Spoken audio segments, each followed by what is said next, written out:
A kú dédé àsìkò ìjáre ní gbogbo ibikíbi tẹ́ bá tuntun láǹfààní láti máa wo ìkànnì yìí. Benjamin Olúwaṣẹ́gun Olúwapamílẹ́rìn lórúkọ mi. Tó bá yẹ pé first time tuntun eléyìí tẹ́ máa darapọ̀ mọ́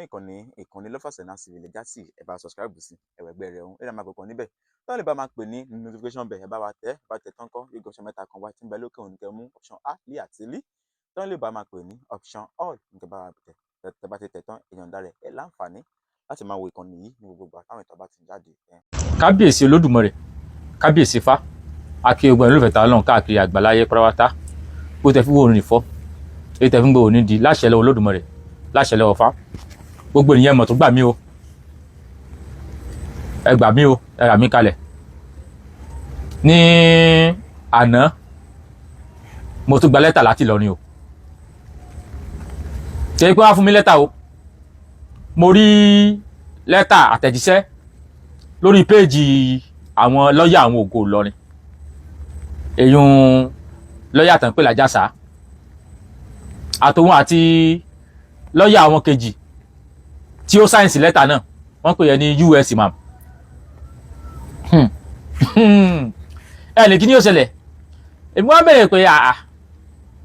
bí gbogbo ìlú ṣe ń sòjòjò àwa pàápàá jùlọ àwọn Ọ̀yọ́ àtàwọn ọmọ Yorùbá lápapọ̀ tá à ń sòjòjò àwọn èèyàn wa tí àwọn ọmọ wa tí wọ́n jí gbé nílùú Ògbómọ̀ṣọ́ nípínlẹ̀ Ọ̀yọ́, tá à ń sójòjò wọn,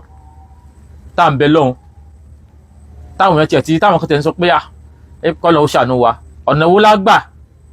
tá à ṣe láwọn ọmọ tó jí gbé gbà padà. Ọ̀rọ̀ yìí ni gbogbo wa ń fà lọ là ń fà mọ́ra wa lọ́wọ́, tá à sì sọ wípé àwọn mùsùlùmí ajínigbé yìí, àwọn báńdíìtì yìí, ipa àrà àwọn mùsùlùmí kí wọ́n bẹnu àtẹ́lu wọ́n ṣe jí wọn gbọ́n ejíyàn gbé. Gbogbo àwọn tó ń palágbègbè ọba ńlá ní Kwara State náà wà ń bẹ. Gbogbo àwọn tó ń palágbègbè ọba ńlá ní Kwara State, ìlú Ìgbàjà, Ìdágún ìlú Ìgbàjà, àwọn Muslim ló pa, àwọn bandit Muslim ló pa. Gbogbo local government kí ló kọ local government yìí, Ayétòrò local government àbí kí lórúkọ ẹ̀,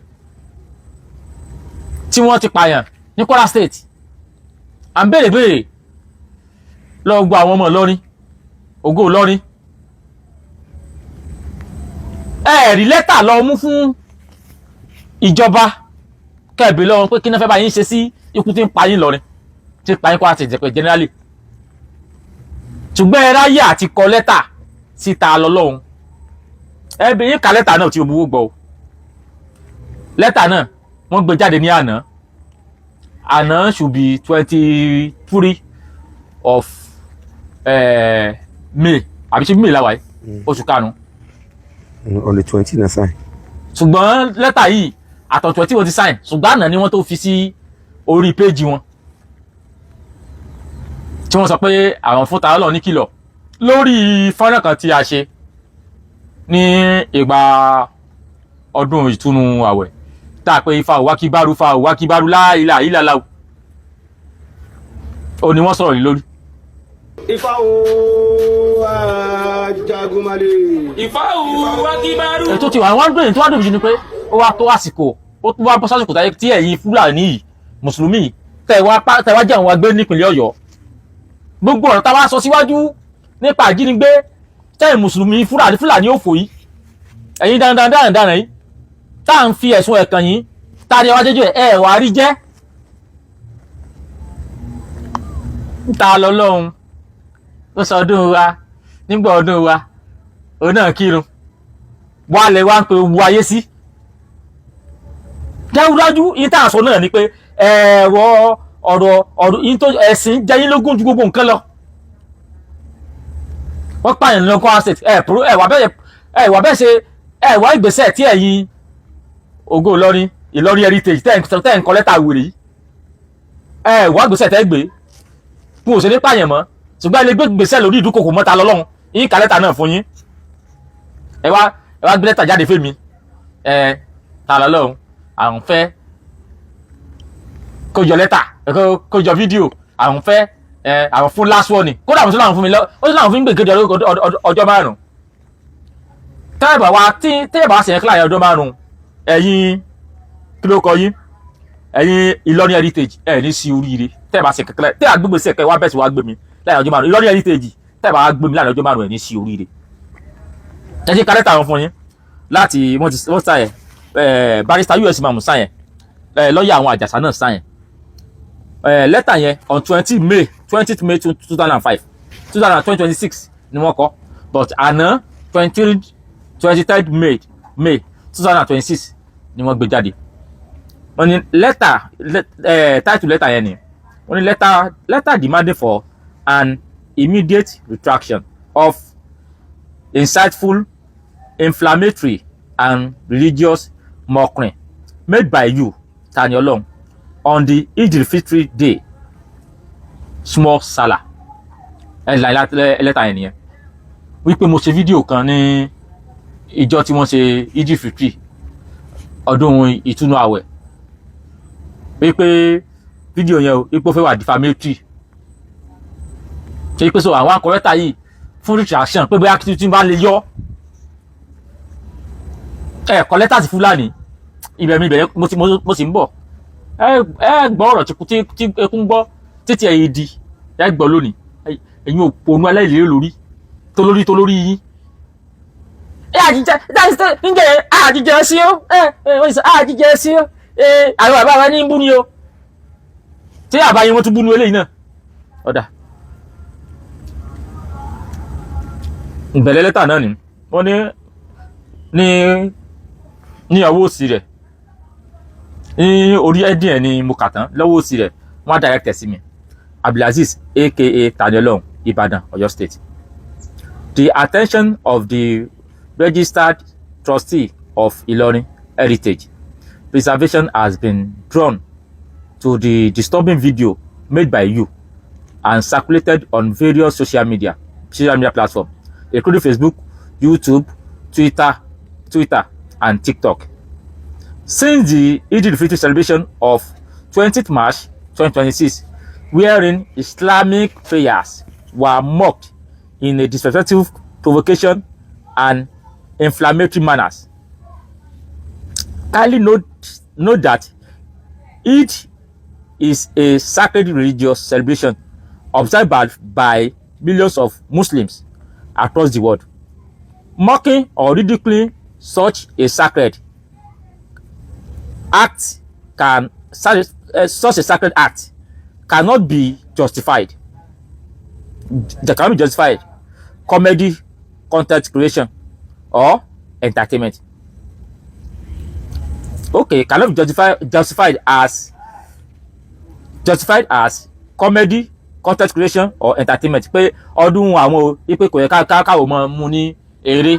ká mọ mú ní mú pé comedy ni àbí ká fi ọdún àwọn entertain èèyàn. At the same amount, to an affront to the dignity of the Islamic faith, possess a threat to a peaceful coexistence, envisaged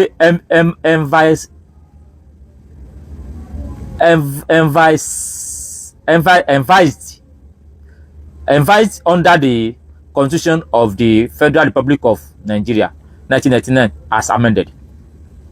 First page nìyẹn ẹ̀yin ẹ̀ wá lélẹ̀ ẹ̀jẹ̀ ń sún síwájú. Wọ́n ní why the Constitution guarantee freedom of religion and expression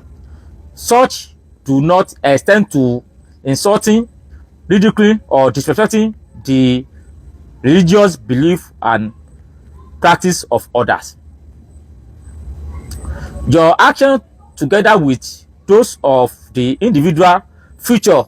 in the video are considered barbaric, offensive, condemnable, unacceptable, and capable of inciting religious tension and public unrest if not urgently addressed in the interest of peace, harmony, and public order. It is evident that you and your exhort tender an unserved apology to Muslims across the globe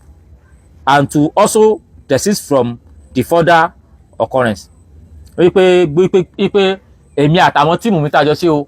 wípé ẹ̀yin mùsùlùmí wípé ká apologize fún yín wípé ká sì mọ́ ṣe irú ẹ̀ mọ́ wípé èmi àtàwọn tíìmù mi tá a ṣe ká tender apology fún yín ẹ̀yin mùsùlùmí ká sì mọ́ ṣe irú ẹ̀ mọ́ pé ká sì lọ yọ fídíò náà ní gbogbo social media platform tí wọ́n ti post fídíò náà platform tí yín náà tẹ́yìn náà lo fídíò yẹn náà yín tún lọ yọ ń bẹ̀ platform àwọn míì tán wà online tẹ́yìn fídíò yín tún lọ yọ ń bẹ̀ mo gbọ́. Okay, wọ́n wá ní in view of the above association hereby demand that within 5 days of receipt of this letter you should. wọ́n láwọn wá fún mi ní ọjọ́ 5 tí mo ti rí lẹ́tà yìí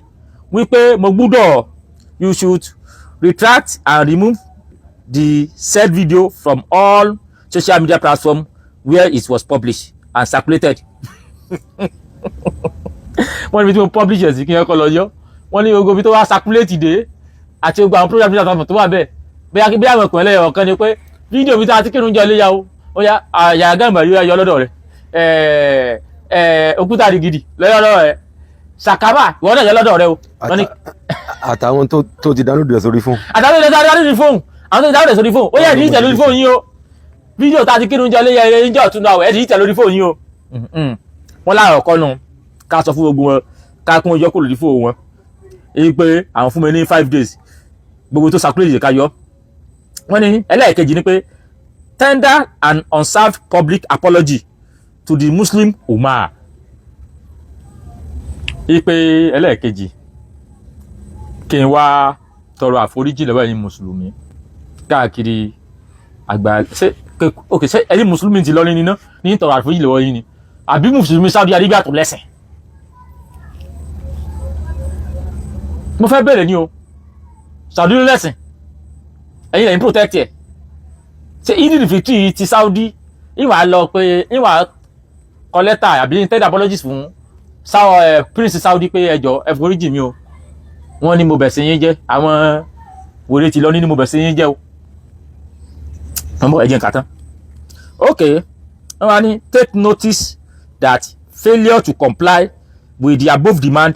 within stipulated time shall leave us with no option but to initiate appropriate legal action against you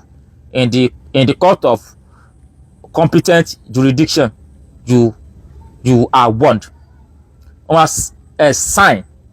barrister US Imam ìyẹn national coordinator sign ẹlẹ́ẹ̀kejì barrister AA Abọ́lájí Àjàsà general secretary ọkọ̀ pàyí méjèèjì tí ẹ̀yin méjèèjì èmi ta lọ́lọ́run ifá tì mí lẹ́yìn agbólóhùn bí ọ̀jẹ̀ ẹkùn kàkàkà ọkùnrin wà wúwo tí wọ́n Tinubu tó ti torí ojú ọ̀nà èmi náà wá fún yín láti òní sí ọjọ́ 5 tẹ́ ẹ bá ṣègbésẹ̀ tàbí kí n gba lẹ́tà yín kẹ́ẹ̀kan send lẹ́tà sí mi pé kóòtù ya ẹ̀rín sóríire mo fún yín lọ́jọ́ 5 ẹ mọ̀ wùlẹ̀ jọ pẹ́ èwo tiẹ̀ dín káfẹ́ báyà ń jà gan ká tó mọ̀ sọ bí tá sọkù sí lọ́rùn rẹ̀ àyè méjèèjì tẹ́ sáyìn lẹ́tà yìí àti tó ló ń jásà àti ìwé ara Nàìjíríà tó pẹ̀lẹ̀ lára US bóyá Osman sí ló kọ wùrí ìmọ̀ ẹ̀yin méjèèjì bẹ́ẹ̀ bá pè mí lẹ́jọ́ kó tó di ọjọ́ 5 ẹ ní sí oríire. ẹ̀yin Ìlọrin heritage tẹ́tí wá lẹ fẹ́ mú ẹjọ́ yìí tẹ́lẹ̀ fẹ́ gbẹ́jọ́ lọ kóòtù tẹ́ẹ̀ bá gbẹ́jọ́ lọ kóòtù Ìlọrin heritage òfò lẹ́ẹ̀sẹ̀. lẹ́tà yẹn wọ́n sẹ̀ pèsè lánàá ni àtàn 20 wọn ti kọ́ àti ọ̀n 20 yẹn ẹ kà á ó ti pọ́jọ́ 5 but ẹ̀yin mẹ́rin ká láti ọ̀nà 20 ọjọ́ 5 kó ó bẹ̀ látànà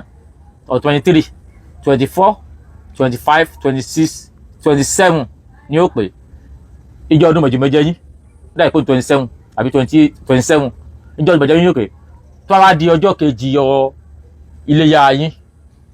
tí ń bá wá rí lẹ́tà ìpẹ̀jọ́ kóòtù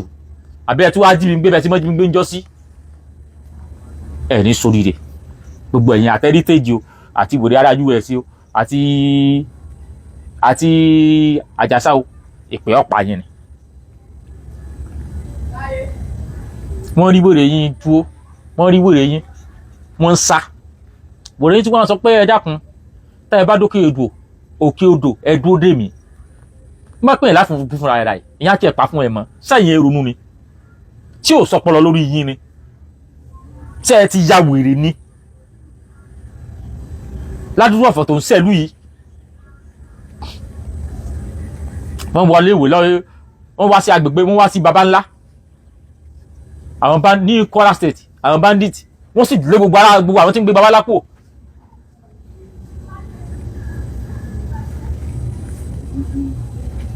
jagun lùgbàjá ọkùnrin wà wúwo ni tọ́lọ̀ máa pọ̀rọ̀ Fúlàní báyìí àbí nǹkan kan yóò sáré gidigidi wọ́n pa jagun lùgbàjá wọ́n wà lùgbàjá ní Kwara State wọ́n lé wọn dànù. wọ́n ti gbàgbé orúkọ ìlú Yorùbá wuyì ní Kwara State náà ni wọ́n lé gbọ́ ara rẹ̀ ibi ò ṣe gbé mọ́. Ìlọrin heritage lẹ́tà wo ló jáde láti ọ́fíìsì yín wípé tó jáde sí ọbẹ̀ ọ́fíìsì Boko Haram ni o bí ọ́fíìsì state government ni o àbọ̀dọ̀ Ògúnmi láti béèrè pé ẹ dákun wọ́n ń pa àwọn ará Kwara State ẹ dákun ẹ ṣàánú wa kò mọ̀ sí ìgbésẹ̀ tí sí mo yé sọ̀rọ̀ nígbà wàá sọ̀rọ̀ wọn kàn sára ní pé wọn ètò mùsùlùmí o bandit ni wọn o tí a mọ̀ pé gbàtà gbé mi jọ́sí náà yìí tán sọ náà ní pé àwọn òjà fẹ́ sí o àwọn àbá wa tó bú ni o a sì gbọ́dọ̀ protect orúkọ àbá wa ìsìn báyìí wọ́n wúri tí wọ́n ti lè wúlé àwọn tó ti wá ìgbà ẹ̀sìn wọ́n wúlé jáfẹ́ sí tààrà báyìí tí a fẹ́ jáfẹ́ sí ẹ̀sìn tá a lè fẹ́ jà fún gan-an sẹ́sìn bàbá yín ni àbẹ̀sìn Lárúbáwá torí èmi rò pé bóyá ti Saudi Arabia ní ti gba lẹ́tà ni bí i Saudi Arabia ní ti gba lẹ́tà wípé látọ̀dọ̀ Prince Saudi o wọ́n ní ọmọ kan wà Nàìjíríà ta lọ́lọ́run o nínú Ìbàdàn ẹ̀sìn bàbá mi o Prince Saudi kò síbẹ̀ pẹ̀ ẹ̀sìn bàbá mi o ẹ̀sìn bàbá mi mọ̀ ọ̀ ń bàjẹ́ o mọ́ bẹ̀sìn mi jẹ́ mọ́ o àrí lẹ́tà láti bẹ̀ ókè tẹ́rù dájú èmi tí mò ń mọ́ọ̀kì èmi tẹ́ sọ pé mò ń mọ́ọ̀kì ẹ̀sìn wípé mò ń sin yín jẹ èmi mò ń bẹ̀sìn yín jẹ àwọn tó wá ń jiyàn gbé orí àwọn pípù yìí ti dàrú irú èyí tó pẹ́rẹ́ ní US yìí náà yóò sì mọ lóhùn kàwé sẹ́wọ̀n lọ́pọlọ báyìí nínú èmi tí mo dó sí ilé mi in my comfort house tí mo máa dé láwàní fúlá tí mo máa wé láwàní Arab tí wọ́n ń pe Ifá Wàgbárù tí mo ṣetán tí mo bí ajá fún tí èsì láwàní Ìlọrin tí náà Ìlọrin kò wé láwàní rí ilẹ̀ Yorùbá Ìlọrin ìlú ládìrín ni tí mo wá wé láwàní ní Lárúbáwá táìpá àwọn ọ̀nà mọ̀mọ́ lówó rí tí mo wá fi nínú ilé mi tí mo wá fi ṣe content tí mo fi kífá tí mo padà bí ajá fògùn àti ẹnìkan tó wọ́n láwà ní Lárúbáwá yẹn náà tó náà pé Allahu Akbar tó sì lọ sílé ìwé tó sì lọ jí àwọn ọmọ tó lé ní 50 tó jí wọn gbé lọ tí wọ́n sì pa tíṣà tí wọ́n sì dù lọ́rùn tó tún gbókù ẹ̀ lọ. ẹ jọ̀ọ́ ta ló ba ẹ̀sìn yín jẹ́nu àwa méjèèjì? ṣé ìpínlẹ̀ àwọn kéde ti dàrú? èyí tẹ́mi ṣe ta ni mo fi pa lára? ẹ̀rí lẹ́tà kọ jáde lórí àwọn tó pe Allahu Akbar Allahu Akbar Allahu Akbar la ilaha illallah tí wọ́n pa tíṣà tí wọ́n káwọn ọmọ ọdún 2 ọdún 3 ọdún 4 tí wọ́n sì kó wọn lọ. lẹ́tà kẹ́kọ̀ọ́ ò jáde lórí ìyẹn, ọ̀rọ̀ kẹ́kọ̀ọ́ ò jáde lórí ìyẹn, ṣùgbọ́n lẹ́tà lẹ jáde lórí èmi tí mo jókòó nulé mi tí mo rí pé